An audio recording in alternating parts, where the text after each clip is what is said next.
اور وہ جگہ اپنی جگہ سے ٹس سے مس نہیں ہو رہی تھی، اور وہیں پر کھڑی ہوئی مجھے دیکھتی جا رہی تھی۔ اس کی آنکھیں بہت زیادہ لال تھیں، اور وہ بہت بڑے سائز کی بلی تھی، عام بلیوں سے تھوڑی بڑے سائز کی بلی تھی۔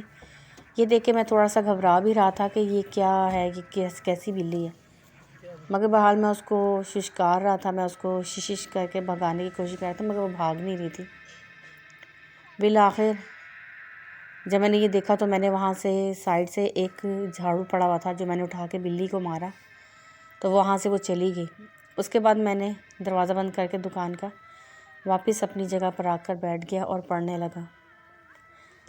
جب 9-10 بجے کا ٹائم ہوا تو میں اٹھا اور میں نے دروازہ بند کر دیا، دکان کو تالا لگا کے گھر کی طرف چل پڑا۔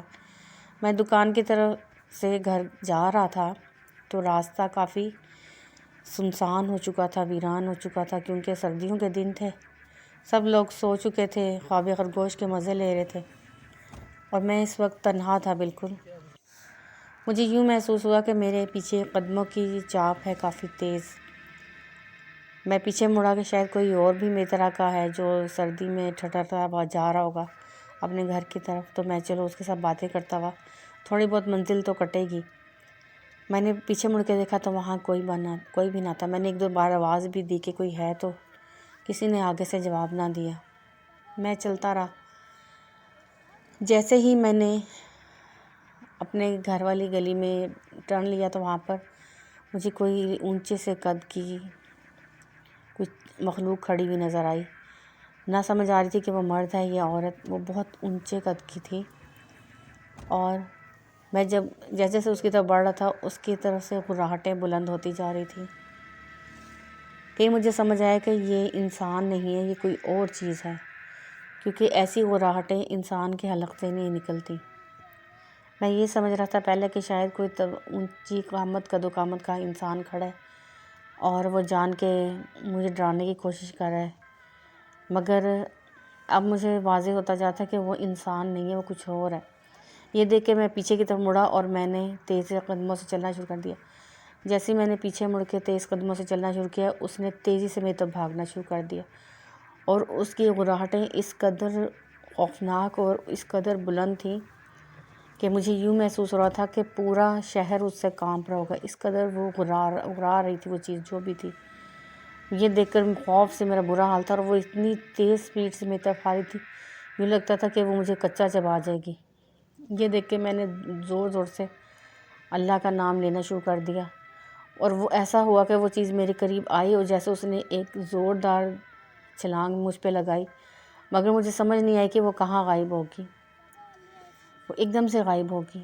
جب میں وہیں پر زمین پر بیٹھ گیا اور سر کے اوپر ہاتھ رکھ لیے، جیسے میں اپنا بچاؤ کرنا چاہتا ہے انسان تو اس ٹائم پہ رکھتا ہے۔ آنکھیں میں نے بند کی ہوئی تھیں۔ جب تھوڑی دیر تک مجھے کچھ بھی نہ ہوا اور مجھے یوں لگ رہا تھا کہ ابھی وہ مجھے جھنجھوڑ کے مجھے بھنبوڑ دے گا، اپنے دانتوں میں چبا لے گی مجھے، میں ایسا ہی کچھ اس کی طرف سے تصور کر رہا تھا، مگر جب کچھ دیر تک کچھ بھی نہ ہوا اور میں بالکل ٹھیک ٹھاک تھا تو میں نے اپنے ہاتھ ہٹائے، آنکھیں کھول کے میں نے آگے پیچھے دیکھا تو وہاں پر کوئی بھی نہ تھا، اور وہ چیز بھی وہاں سے غائب ہو چکی تھی۔ اس وقت میں بہت زیادہ پریشان تھا، میں اٹھ کر تیزی سے بھاگتا ہوا اپنے گھر کی طرف چلا گیا۔ پیچھے سے مجھے آواز آئی کہ آج تمہارے جیب میں جو سورہ یاسین رکھی ہوئی ہے، جو اللہ کا کلام تمہاری جیب میں پڑا ہوا ہے، اس کی وجہ سے تم بچ گئے ہو، ورنہ آج میں تمہیں چھوڑتی نہ۔ تم نے مجھے جھاڑو مارا ہے تو میں تم سے اس کا بدلہ خوب اچھے طریقے سے لیتی۔ پھر مجھے یاد آیا کہ شام میں جب میں سورہ یاسین کی تلاوت کر رہا تھا تو وہ چھوٹے سائز کی میں نے کاپی تھی میرے پاس، اس میں تو میں نے وہ اپنی پاکٹ میں اپنی جو سینے کے اوپر پاکٹ تھی اس کے اندر میں نے ڈال دی تھی، اور اللہ تعالیٰ نے مجھے اس کلام پاک کی برکت سے اس چیز سے محفوظ رکھا۔ آج بھی جب مجھے یہ بات یاد آتی ہے تو میں سوچتا ہوں کہ اگر میرے پاس سورہ یاسین نہ ہوتی تو وہ مخلوق میرے ساتھ کیا حشر کرتی، میرا کیا میرے ساتھ ہوتا، کیونکہ جس کی وہ راہٹیں اتنی بلند اور اتنی خوفناک تھیں کہ مجھے آج بھی وہ ایسا لگتا ہے کہ جیسے وہ میرے آس پاس ہی کہیں ہیں، اور میں بہت ڈر جاتا ہوں۔ 20 سال اس بات کو گزر چکے ہیں۔ یہ بہت خوفناک واقعہ تھا۔ اللہ تعالیٰ ہم سب کو محفوظ رکھے۔ واقعی بہت خوفناک واقعہ تھا، اور آپ کی ہمت ہے جو آپ نے اس کو فیس کیا، اور بے شک اللہ کا کلام جو ہے وہ ہمیں ہر آفت اور ہر مصیبت سے بچا لیتا ہے۔ ہمیں نماز باقاعدگی سے پڑھنی چاہیے اور قرآن پاک کی تلاوت بھی باقاعدگی سے کرنی چاہیے، جو ہمارے لیے حفاظت کا اللہ تعالیٰ نے ایک بندوبست کیا ہے۔ اپنے کلام پاک کے ذریعے ہمیں اس کا سہارا لینا چاہیے ہر وقت، ہر مصیبت، ہر بلا سے، اور اللہ تعالیٰ کے آگے سر بسجود رہیں۔ بہت شکریہ۔ بڑھتے ہیں دوسری کہانی کی طرف۔ یہ کہانی ہمیں سلویٰ نے سینڈ کی ہے جہلم سے۔ سلویٰ کہتی ہیں کہ میرے بھائی کی کہانی ہے، اور یہ آج سے 10 سال پرانی ہے۔ سلویٰ کہتی ہیں کہ ہمارا جو علاقہ ہے وہ کافی ہانٹیڈ ہے، جس علاقے میں ہم رہتے ہیں۔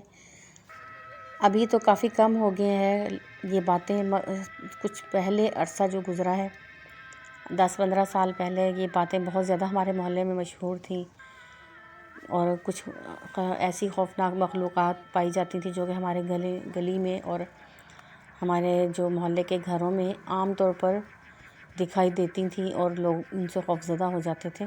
تو اس طرح کے واقعات بہت زیادہ عام تھے، ابھی تو کافی حد تک ان پہ کمی آ چکی ہے۔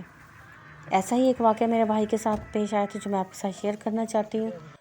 ایسا ہوا کہ میرے بھائی صاحب جو تھے وہ ٹیوشن پڑھنے جاتے تھے، اور کافی لیٹ نائٹ وہ واپس آتے تھے، کیونکہ میٹرک کے ایگزامز ہونے والے تھے، اور میرے بھائی اس کی تیاری کرتے تھے اپنے دوستوں کے ساتھ بیٹھ کے۔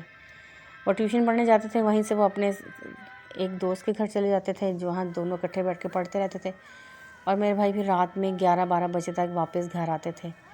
اس بات کا علم میرے والدین کو بھی تھا، اور جو میرے بھائی کے دوست تھے ان کے والدین کو بھی تھا کہ یہ دونوں اکٹھے بیٹھ کے پڑھتے ہیں۔ اس لیے وہ دونوں، ہمارے والدین ان دونوں کو کچھ نہیں کہتے تھے اور ان کو پڑھنے دیتے تھے۔ کبھی وہ دوست ہمارے گھر آ جاتا تھا بھائی کے ساتھ، اور کبھی بھائی اس کے گھر چلے جاتے تھے۔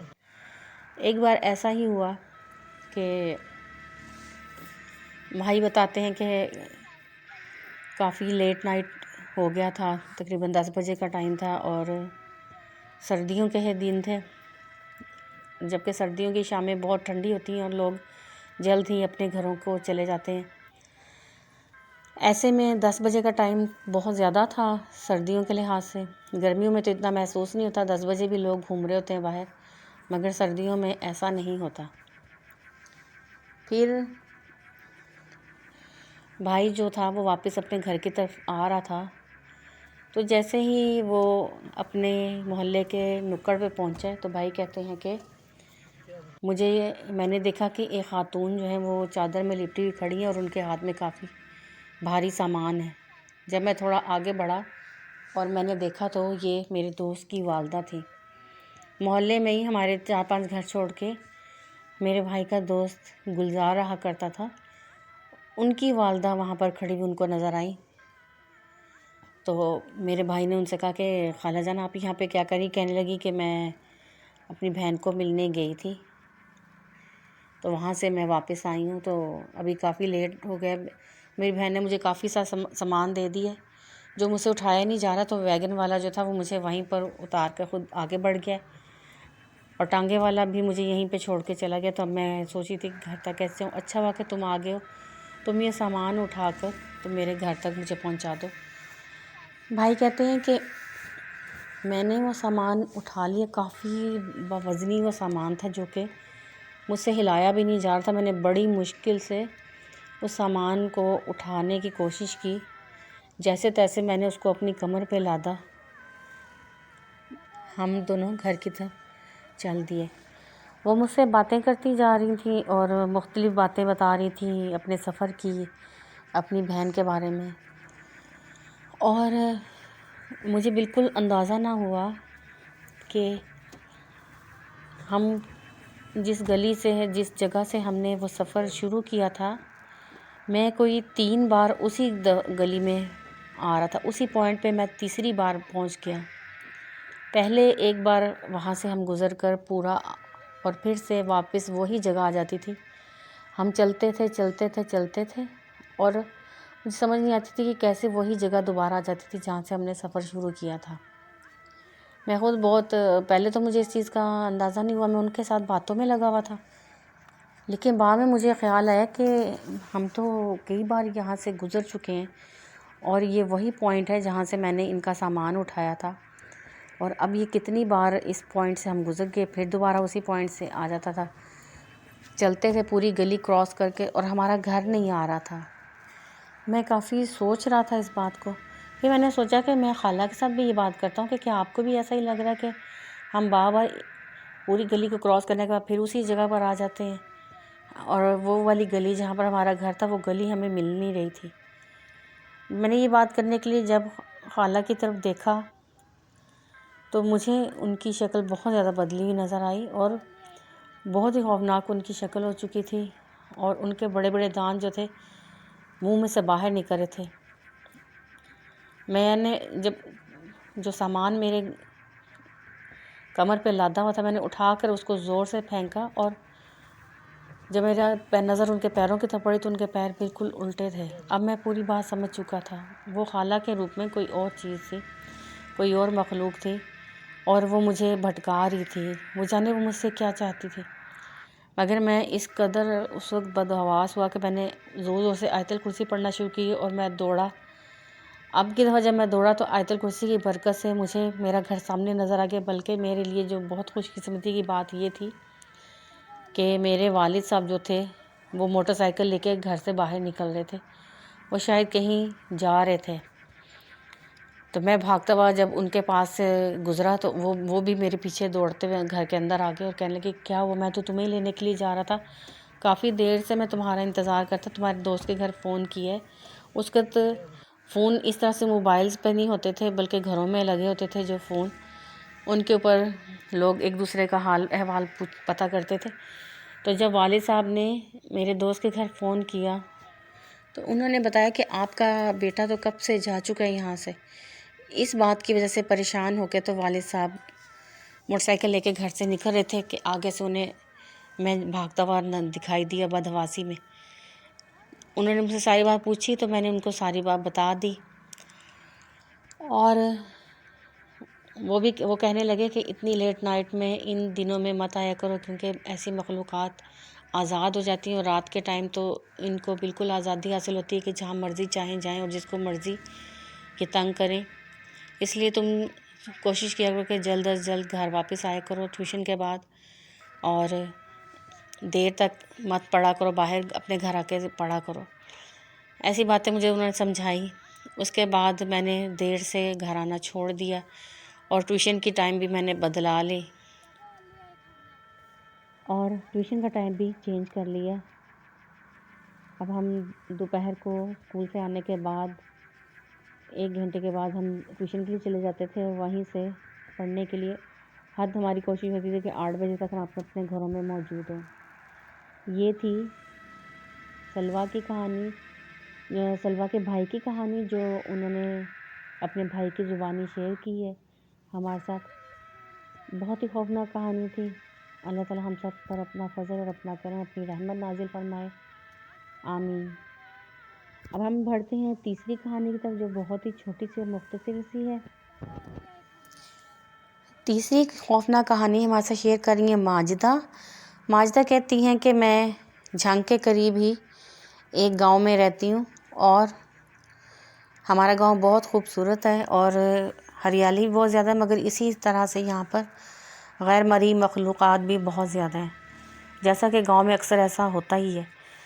ماجدہ کہتی ہیں کہ ایک بار ایسا ہوا کہ میں کھانا بنا رہی تھی، ہانڈی میں نے بنا لی تھی اور روٹی بنانی تھی۔ تو گاؤں میں بڑے بڑے توے ہوتے ہیں جن کو ہم لکڑیاں جلا کے اس پہ رکھ دیتے ہیں، اور اس کے بعد ہم ایک ہی ٹائم پہ اس پہ کئی روٹیاں بنا سکتے ہیں، کوئی روٹیاں ہم اس پہ ڈال سکتے ہیں، اور اس طرح سے ہمارا کام جلدی ختم ہو جاتا ہے۔ تو میں ماشاءاللہ سے ہمارا کنبہ تھا اور جن کے لیے روٹی بنانی تھی، تو میں 2-3 لڑکیاں مل کے روٹی بنا رہی تھیں۔ تو وہ دونوں لڑکیاں اٹھ کر گئیں کسی کام سے، اور میں روٹی سیک رہی تھی کہ اتنے میں نے باہر کا دروازہ جو تھا وہ کھٹکا، تو میں نے کہا جو بھی آ جاؤ اندر۔ تو میں نے دیکھا کہ ایک بوڑھی سی عورت اندر آئی، اس کے بال بکھرے ہوئے تھے اور اس کے ہاتھ میں ایک لاٹھی تھی جو وہ ٹیک کر آ رہی تھی اندر۔ وہ اندر آئی، کہنے لگی کہ مجھے روٹی دے دو، مجھے بہت بھوک لگی ہے۔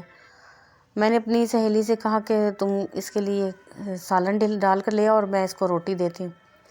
میں نے اس کو 2 روٹیاں اور سالن اس کو دے دیا، اس نے کھا لی جلدی سے۔ ابھی میں دوسری روٹیاں اتار ہی رہی تھی توے سے تو وہ کہنے لگی کہ مجھے اور روٹی چاہیے۔ میں بہت حیران ہوئی کہ ابھی تو میں نے اس کو روٹی دی ہے اور میں مشکل سے روٹیوں کی میں نے سائڈ ہی پلٹ کے ان کو اتارا ہے نیچے، تو یہ اتنی جلدی کھا بھی چکی، حالانکہ وہ دیکھنے میں بہت ہی لاغر لگ رہی تھی۔ اس نے سالن بھی اور مانگا اور روٹی بھی۔ ہوتے ہوتے ایسا ہوا کہ جتنی روٹیاں ہم نے پکائی تھیں وہ سب کھا گئی، اور جو دیچکی میں جو سالن بنا ہوا تھا کافی زیادہ تھا پورے کنبے کے لیے، وہ بھی وہ پورا کا پورا کھا گئی۔ اس کے بعد وہ کہنے لگی کہ مجھے تو بھوک ابھی لگی ہے، مجھے تو اور روٹی چاہیے اور کھانا چاہیے مجھے۔ ہم سب گھبرا گئے کہ یہ کیا چیز ہے، جو کہ 50-60 روٹیاں بھی کھا چکی تھی، اور جو ہم نے دیگ کی طرح سالن بنایا تھا وہ پورا دیچکا وہ خالی کر چکی تھی، اور ابھی بھی وہ کھانا ہم سے مانگ رہی تھی۔ ہم تینوں بہت زیادہ حیران تھیں اور اس کی طرف دیکھ ہی رہے تھے کہ ہماری نظر اس کے پیروں پر پڑی جو کہ بالکل الٹے تھے۔ یہ دیکھ کر ہم تینوں چیختی چلاتی وہاں سے اٹھی اور بھاگ گئی، اپنی والدہ کے پاس چلی گئی۔ ہم نے جا کے ہماری مائیں جہاں بیٹھی تھیں وہاں پر ہم نے جب یہ بات بتائی تو وہ لوگ ہمارے ساتھ اس جگہ پر آئے، مگر وہاں پر برتنوں کے علاوہ کچھ بھی نہیں تھا۔ وہ بوڑھی عورت کہاں غائب ہو گئی تھی، کہاں جا چکی تھی، ہم نہیں جانتے، مگر یہ کہ اس دن کے بعد ہم لوگ بہت ڈرتے تھے، اور کھانا اس ٹائم پہ ہم لوگ روٹی وغیرہ بناتے تھے جب ہماری والدہ ہمارے آس پاس ہوتی تھی، ورنہ ہم لوگ ڈر کے ہمارے اس سائڈ پہ جاتے بھی نہیں تھے۔ کافی عرصے تک وہ ہماری جس جگہ پر وہ بوڑھی عورت غائب ہوئی تھی اس جگہ سے رونے کی اور چیخنے چلانے کی آوازیں آتی رہتی تھی۔ وہ علاقہ جو تھا وہ اس کو پراسرار قرار دے کر وہاں پر ہم نے ایک دیوار کھڑی کر دی تاکہ کوئی اس طرف نہ جائے۔ آج بھی جب ہمیں یہ بات یاد آتی ہے تو ہم بہت زیادہ خوفزدہ ہو جاتے ہیں کہ اگر اس دن وہ عورت کھانا مانگتی جا رہی تھی، اگر وہ ہم میں سے کسی کے اوپر حملہ کر دیتی تو ہم کیا کر لیتے اس کا؟ ہم تو یہی سمجھ رہے تھے کہ کوئی بوڑھی عورت ہے اور کوئی لاغر تھی، مگر وہ تو کچھ اور ہی مخلوق تھی۔ بہت شکریہ آپ کا، آپ نے اپنی سٹوری ہمارے سے شیئر کی ہے۔ اللہ تعالیٰ ہم سب کو محفوظ رکھے اور اللہ تعالیٰ آپ سب کو جزا دے جو اپنی سٹوریز ہمارے ساتھ شیئر کرتے ہیں۔ آج کی یہ خوفناک کہانیاں امید ہے کہ آپ کو پسند آئیں گی۔ مزید خوفناک کہانیوں کو سننے کے لیے آپ ہمارے چینل کو سبسکرائب کریں، اور ویڈیو کا نوٹیفیکیشن حاصل کرنا چاہتے ہیں تو اس کے لیے بیل آئیکن کو پریس کریں، اور اگر سٹوریز رات کے پسند وقت آتی یہاں ہیں تو پر لائک لوگ کا چلتے بٹن پھرتے ضرور اور پریس باتیں کیا کریں، کرتے اور اگر سنائی بھی نہیں دیتے ہیں اور پسند کبھی آتی تو دکھائی بے بھی دیتے شک ہیں۔ آپ ڈسلائک کا بٹن یہ تھا پریس میرا کیا کریں، خوفناک واقعہ اور جو میں ہمیں نے اپنا فیڈ آپ کے بیک ساتھ شیئر ضرور کرنا دیں، چاہ رہے تھے۔ اچھا ہے یا برا ہے، اور ہمیں گائیڈ کریں جو ہماری غلطیاں ہیں، ہم انہیں سدھارنے کی کوشش کریں گے، اور آپ کی گائیڈنس کی روشنی میں ہم آگے بڑھیں گے۔ اللہ تعالیٰ آپ کو جزا دے۔ پھر کسی نئی سٹوری کے ساتھ ہم آپ کی خدمت میں حاضر ہوں گے، تب تک کے لیے اجازت دیں، اپنا بہت سا خیال رکھیں۔ ٹیک کیئر، اللہ حافظ، اینڈ کیپ لسننگ اور سٹوریز۔